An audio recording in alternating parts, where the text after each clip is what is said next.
Welcome back everyone, I'm Plays Games. This is EVE Online. You see before you a Ferox battlecruiser, but today we are not running a level 3 mission. In fact, we're not going to be running any more level 3 missions for the foreseeable future.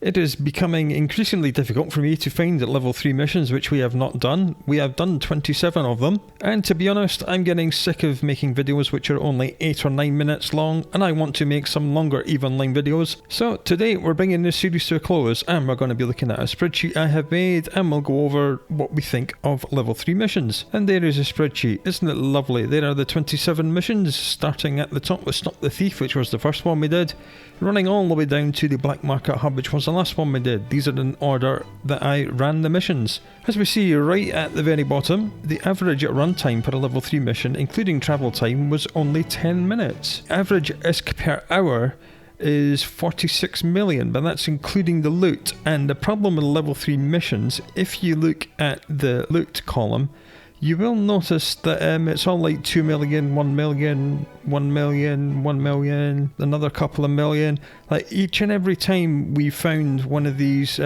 warp disruption field generators, that was increasing the loot by 5 million, and it just throws everything way out. So say for instance the blockade, which paid out 6 million in loot, I cannot remember, but that could very well have been a single warp disruption field generator. So without that, you drop down to like 1.7 million. Likewise with Pirate Invasion, maybe we found 2 of them in that, and it would be 200,000 without 2 of them. This is the problem with only running each mission once. We have not run them enough times each to be able to get a decent average of the loot, which is why the final column on the right hand side, the ISK an hour without the loot, has been made. That just strips out all the loot from the missions, because loot tables are pretty random anyway, even without things like the warp destruction field generators. So I've stripped out the loot, so this is now just counting the agent pay, the time bonus, the bounty, and the loyalty points. These are things which do not change each time you run the mission, they all remain consistent. So when we stripped all that out, we then see that without any loot, we get an average of 19 million an hour running it in this Ferox. Average loyalty points 1,189, not bad. So let's actually start ranking these missions, shall we?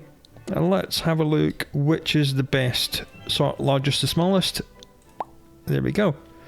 There we go, a lovely colour gradient. So it turns out the best mission, even without loot, is Silence the Informant. Simply because it only took 7 minutes to run, give us 1.7 million ISK in loyalty points, about 1 million in bounty, about 1 million in pay. So yeah, that's not bad. So if you only run Silence the Informant, you'll get about 33 million an hour, which isn't bad. But when you add the loot that we got from that mission in, it goes up to 134 million an hour, which leads me to believe that the loot we got must have had a warp disruption field generator. Feel free to go back and have a look. I cannot be bothered, but I'm sure that's what must have happened, because it's a serious outlier. But having ranked the missions from top to bottom in ISK an hour, no loot, you then see aberrations like this. It's only 24 million without the loot, with the loot 75, which again probably has a warp disruption field generator. Very similar with Eliminate the Pirate Campers. Without loot, it's about 15 million an hour. With loot, 97. So that definitely tells me that the loot was like an aberration. So the best missions are Silence the Informant, the blockade. Even though the blockade took 20 minutes, which is long for a level 3 mission, it still pays out 31 million an hour. Mordor's Headhunters is good, only takes 10 minutes, and that's worth 29 million an hour. Stop the Thief was incredible. It took 3 minutes to run, and if you ran that and nothing else but that for an hour at 3 minutes each, you would come out with 26 million an hour. I mean, the actual pay was terrible, 528 loyalty points. It's simply because of the runtime. That's the only reason that this is in the top league. Similar with Operation Hamstring, took 4 minutes. Boom, 25 million an hour. Easy. Even though the actual payout for these missions were 3 million ISK.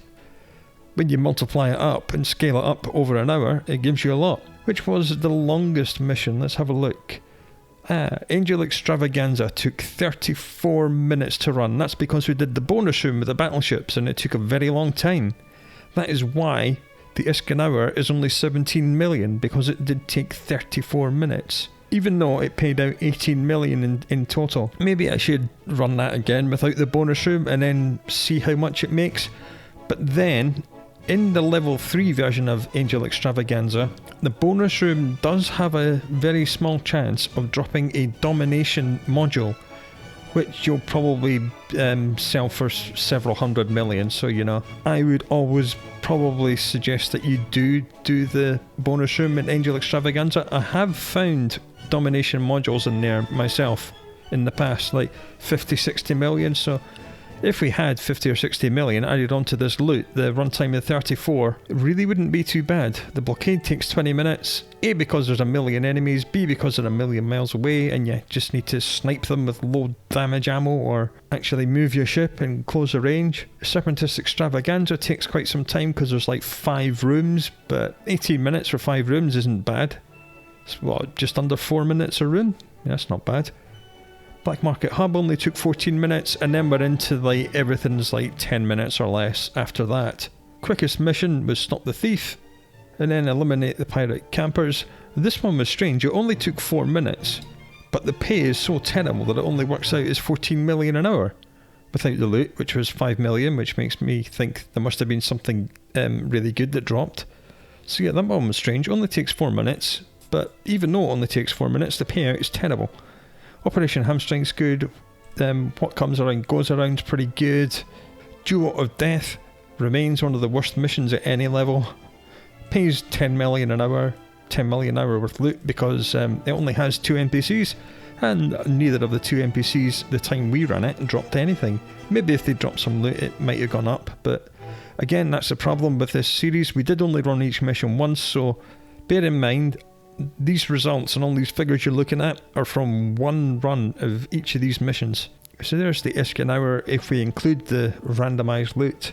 As I said, you can't really make a judgment on whether or not these figures are correct because of the random nature of the loot, especially the high value loot. It really skews things.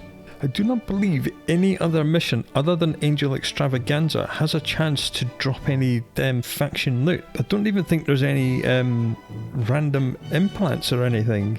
I can't think of any other level 3 missions which have a chance at a good drop, so that's pretty much it. So yeah, that is level 3 missions.